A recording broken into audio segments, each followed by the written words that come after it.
성도 여러분, 안녕하셨습니까? 또 주일 새 아침입니다. 오늘 하나님께서 우리에게 허락하실 말씀 잘 붙잡고 또 믿음 가운데 승리할 수 있는 여러분들 되셨으면 좋겠습니다. 저와 여러분들이 함께 나누실 하나님의 말씀은 여호수아서 22장 24절에서 26절 말씀까지입니다. 함께 봉독하십시다. 우리가 목적이 있어서 주의하고 이같이 하였노라. 곧 생각하기를 후일에 너희의 자손이 우리의 자손에게 말하여 이르기를 너희가 이스라엘 하나님 여호와와 무슨 상관이 있느냐.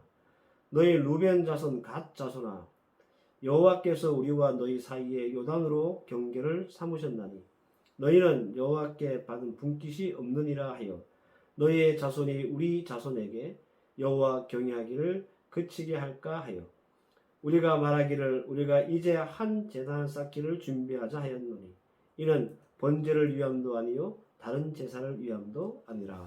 아멘.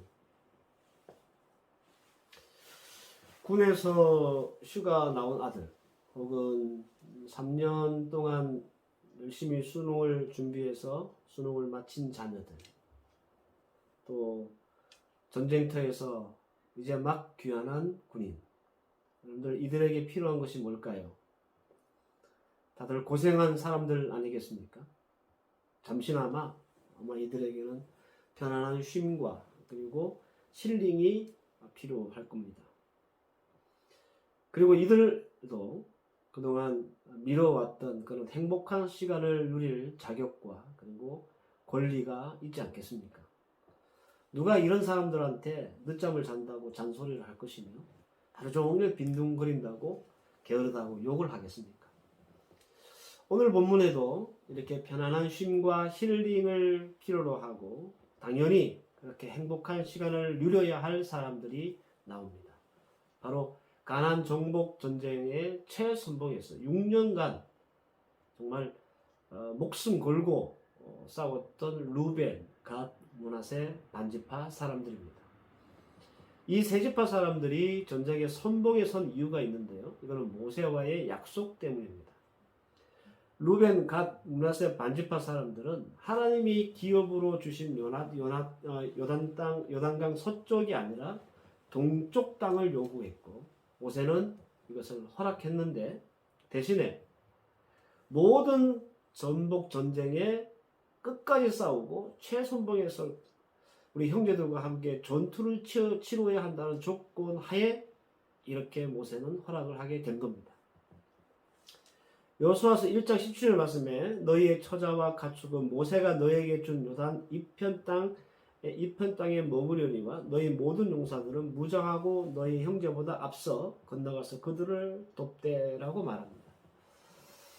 그들은 형제들과 함께 전장을 누볐고 용맹하게 전투를 치렀으며 모세와의 약속을 신실하게 지켰습니다. 그리고 드디어 이 6년간 이 치열한 전투를 끝낸 이 4만 명 가량의 세 지파 사람들은 이렇게 전투를 마치고 고향 그리고 가족이 있는 곳으로 복귀하라고 하는 여호수아의 명령을 받게 됩니다. 오늘 본문 22장 6절 말씀에 보면 여호수아가 그들에게 축복하여 보내매 그들이 자기 장막으로 갔더라 그랬습니다. 여호수아는 약속을 끝까지 지켜낸 이들을 치하하고 축복하시며 이들 또한 양손에 아주 가득 가족들에게 줄 선물을 가지고 요단강을 건너 사랑하는 가족의 집으로 지금 돌아가고 복귀하고 있는 중입니다. 이들이 여러분 얼마나 마음이 설렜고 기뻤을까요? 여러분들 이들이 6년 동안 전장을 누비며 그리웠던 가족을 만나지 못한 채로 살다가 이제 돌아가는 길이에요. 만약 우리가 6년 동안 가족을 보지 못하다가 이제 가족의 품으로 돌아가는 길이었다면 우리의 심정은 어떨 것 같습니까? 여러분들 그 가족을 만나면 제일 먼저 하고 싶은 일이 뭘까요? 아마 모든 것을 제쳐두고 큰 그리움에 사무쳤던 가족들과 제의하면서 맛있는 것도 먹고 좋은 곳에 놀러도 가고 그렇게 행복한 시간을 보내지 않겠습니까? 그리고 이들 또한 그런 부푼 가슴 기대되는 마음을 가지고 지금 집으로 돌아가고 있는 것은 분명한 사실입니다. 그런데 루벤, 갓, 므낫세 반지파는 자신들이 누릴 수 있는 행복이 바로 코앞에 있음에도 불구하고 요단강을 건너오자마자 그들은 요단강 언덕에 큰 단을 쌓습니다. 22장 10절 말씀을 보면 루벤 자손과 므낫세 반지파가 가나안 땅 요단 언덕가에 이르자 거기서 요단강에 단을 쌓았더니 볼만한 큰 단이었더라 그랬습니다. 여러분, 왜 이들이 가족이 기다리고 있는 집으로 곧장 돌아가지 않는 걸까요? 그리고 왜 이들이 요단 강가에 큰 단을 쌓은 걸까요? 저는 여러분들과 함께 이 이유에 대한 두 가지 말씀들을 나누면서 오늘 우리에게 주신 하나님의 음성을 듣기를 원합니다. 그 첫 번째 이유는, 여러분, 이들은 자신들이 누릴 행복도 참 중요하고 급하지만 그 무엇보다도 하나님께 대한 감사를 잊지 않는 것이 더 급했기 때문에 그렇습니다. 루벤, 갓, 므낫세 지파 사람들은요, 이스라엘 백성들이 가나안에서 치룬 모든 전투에 참전했던 참전 용사들이었습니다. 그러면 우리 생각엔 이제 조금 집으로 돌아가고 있으니 집에 가서 좀 쉬고 가족들하고 좀 이렇게 좋은 시간도 보내고 심신을 회복한 후에 나중에 여유가 시간이 생기면 그때 다시 단을 쌓아도 되지 않겠는가 싶은 생각을 할 수 있지만 이들의 생각은 달랐습니다.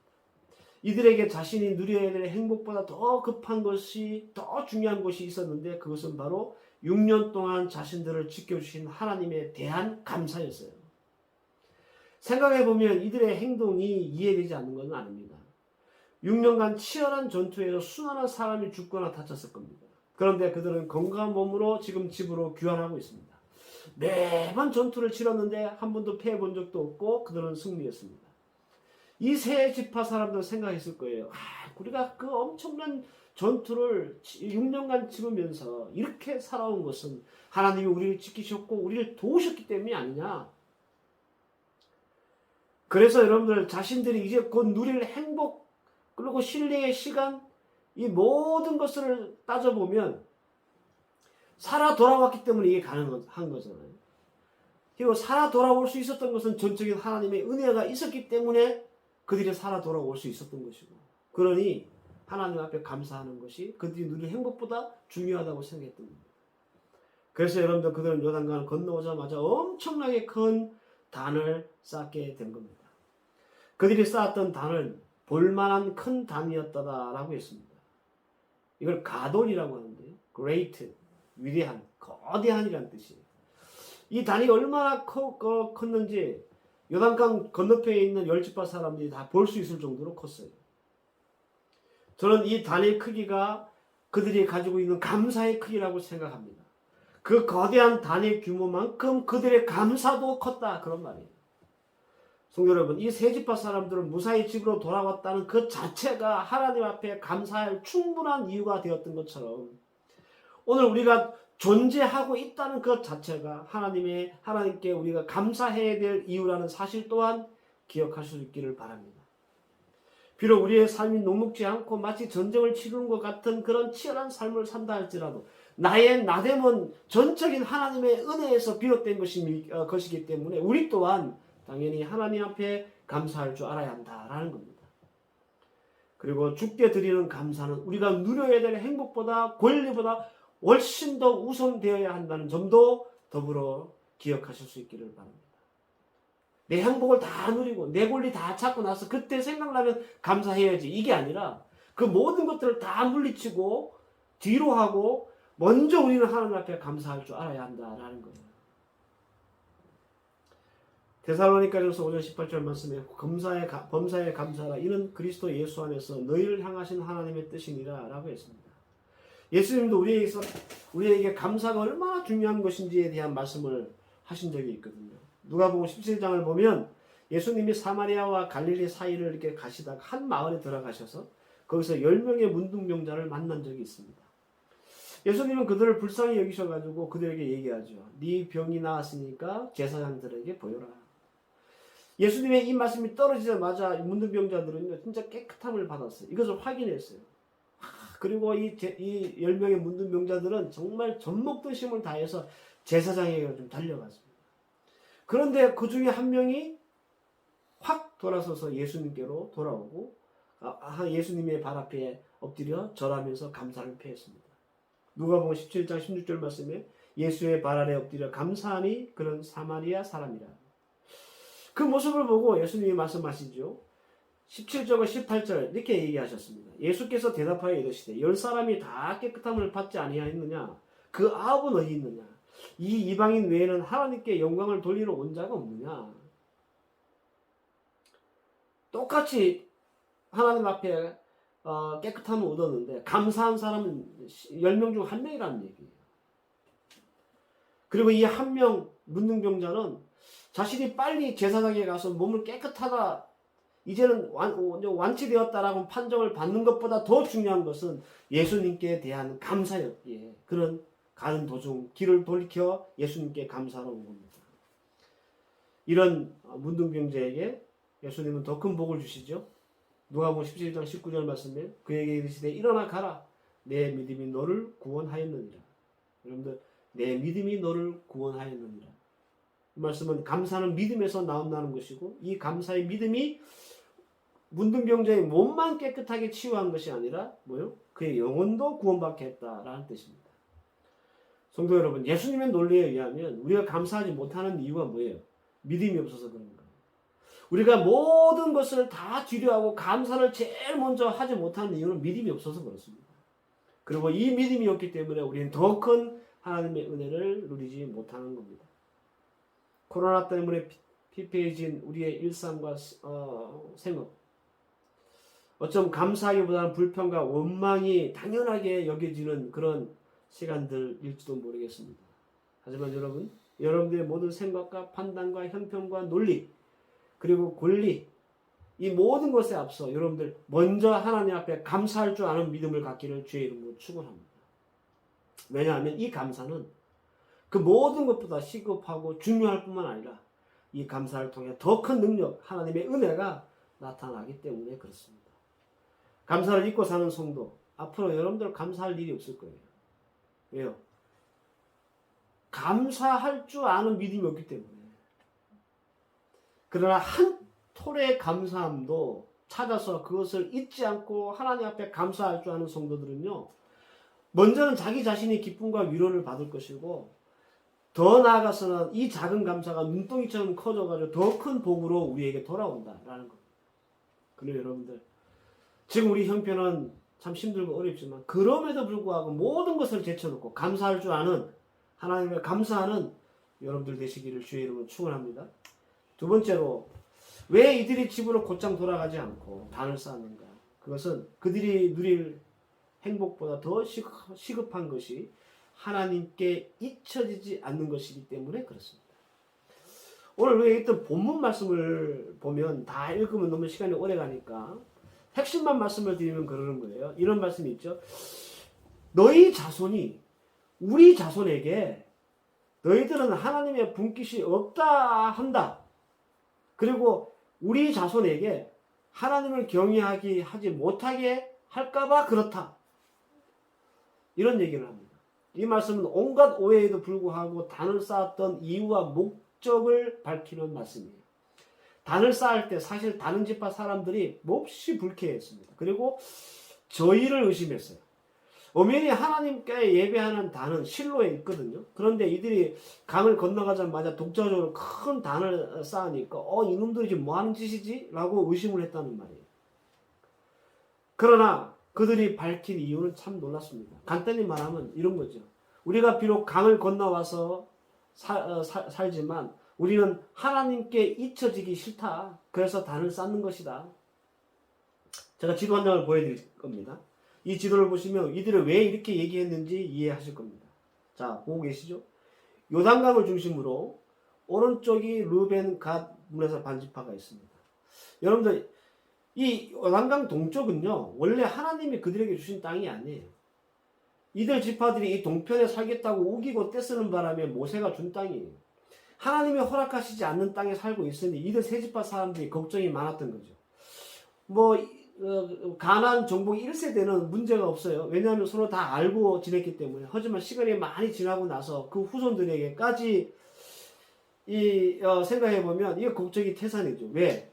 원래 이들은 가나안 서편 그쪽 땅을 하나님이 받았는데 이들은 동쪽에 살고 있으니 나중에 그 자손들이 야 너희들은 우리 지파도 아니고 우리 자손도 아닌데 니네들이 왜 하나님 앞에 예배해? 라고 따지고 들면 이거 큰일이라고 생각을 하게 된 겁니다. 그래서 비록 상징적인 것이지만 거대한 단을 쌓음으로 우리는 여러분들과 같은 형제고 한 하나님을 섬기는 사람이라고 하는 것을 강제적으로 기억시키고 강제적으로 기념하기 위해서 이런 오해를 무릅쓰고 단을 쌓게 되었다라는 겁니다. 즉 백성과 하나님께 잊혀진 존재가 되지 않기 위해서 그들은 단을 쌓은 것이다 라는 겁니다. 이 말은 세 지파 사람들이 제일 겁내하는 것이 바로 이스라엘 백성들과 하나님께 잊혀지는 것이며 이것이 가장 큰 재앙이고 저주로 여겼다라는 겁니다. 사무엘상 1장 19절 말씀에 엘가나가 그 아내 한나와 동침하며 잘 들으세요. 여호와께서 그를 생각하신지라. 시편 13편 3절 말씀에 여호와 내 하나님이여 나를 생각하사 응답하시고 나의 눈을 밝히소서. 여러분들 하나님께 잊혀지는 것 그리고 하나님이 생각하지 않는 성도 여러분 이건 불행을 넘어서 재앙과 저주에 가깝습니다. 하나님께 잊혀지지 않았던 한나는 아들을 낳았고 삼손은 다시 힘을 얻어서 블레셋을 이겼으며 다윗도 하나님께 잊혀지는 것을 가장 두려워했던 사람이에요. 성도 여러분 저는 우리 성도들이 하나님께 기억되고 생각나는 그런 성도들 되기를 바랍니다. 하나님께 잊혀지지 않는 것이 우리가 누려야 될 행복보다 훨씬 더 중요하고 먼저 있어야 되는 사실이라는 것도 기억하십시오. 하나님께 잊혀지는 것은요. 우리가 누려야 될 행복과 절대로 바꿔서는 안 돼요. 내가 행복하고자 하나님을 점점점 잊어버리고 하나님께 점점 잊혀지는 것 그걸 용납하지 말라는 거예요. 우리가 행복하기 위해서 우리가 더 하나님의 복받기 위해서라도 필사적으로 하나님 앞에 생각나게 되는 그런 성도가 되기를 여러분들 노력하셔야 합니다. 하나님께 잊혀지지 않기 위해서 한나, 삼손 이런 사람들은 하나님 앞에 기도했습니다. 이 히스기야 왕은 하나님 앞에서 정직하게 행했습니다. 그리고 이 세 지파 사람들은 거대한 단을 쌓았습니다. 그럼 우리도 그리해야 되지 않겠습니까? 우리도 하나님 앞에 우리가 잊혀지지 않도록 늘 하나님 앞에 기도하고 하나님 앞에서 정직하게 행하고 하나님 앞에서 정말 하나님 어떤 순간에도 나를 기억하시고 나에게 하나님의 손으로 도우셔서 큰 은혜를 누릴 수 있는 그런 성도로 우리가 살아가야 지금 우리의 형편이 어렵고 힘들다 할지라도 이런 구렁텅이에서 이런 어려움에서 우리를 하나님께서 건져주시지 않겠습니까? 오늘 주신 말씀이 우리에게 우리가 하는 모든 일보다 가장 먼저 있어야 될 것은 하나님에 대한 감사구나 라는 사실을 다시 한번 생각나게 하는 말씀이길 바랍니다. 더 나아가서 우리가 하나님 앞에 잊혀지고 하나님이 우리를 생각하지 않는 그런 일은 여러분들 불행이고 재앙이며 저주라는 사실 기억하셔서 하나님 앞에 기억되기를 원하고 바라는 마음으로 기도하고 하나님 앞에 정직히 행하고 하나님의 원하시는 삶을 살아드릴 수 있는 믿음의 종들 되셨으면 좋겠습니다. 오늘 이 말씀이 여러분들 한 주간 살아가는 모든 삶에 잘 적용되고 잘 붙잡아서 말씀 가운데 승리하는 여러분들 되시기를 주의 이름으로 축원합니다. 기도하십시다. 하나님, 세 지파 사람들은 요단강을 건너자마자 그들이 누려야 될 행복이 바로 코앞에 있음에도 단을 쌓았습니다. 그 이유에 대한 말씀을 오늘 우리가 나눴습니다. 무엇보다도 가장 우선되어야 되는 것, 하나님께 대한 감사. 하나님 앞에 잊혀지는 것, 그것은 가장 큰 재앙과 저주라는 사실, 오늘 우리가 잘 붙잡게 하옵시고, 우리의 형편이 온전지 못하고 힘들고 피곤할지라도 주님 앞에 올려드려야 될 감사를 잊어버리지 않는 하나님의 종들 되게 하시고 우리의 삶을 통해서 하나님이 우리를 기억할 수 있는 그런 성도의 삶을 살아드릴 수 있도록 도와주시옵소서. 이제는 우리 주 예수 그리스도의 은혜와 성부 하나님의 무한하신 사랑과 성령의 인도하심과 교통하심과 섭리하심이 오늘 이 말씀 붙잡고 말씀 가운데 승리하기 원하는 하나님의 귀한 백성들 머리 위에와 이들의 가정과 자녀와 학업과 사업 위에 이제로부터 영원까지 함께 하실지어다. 아멘.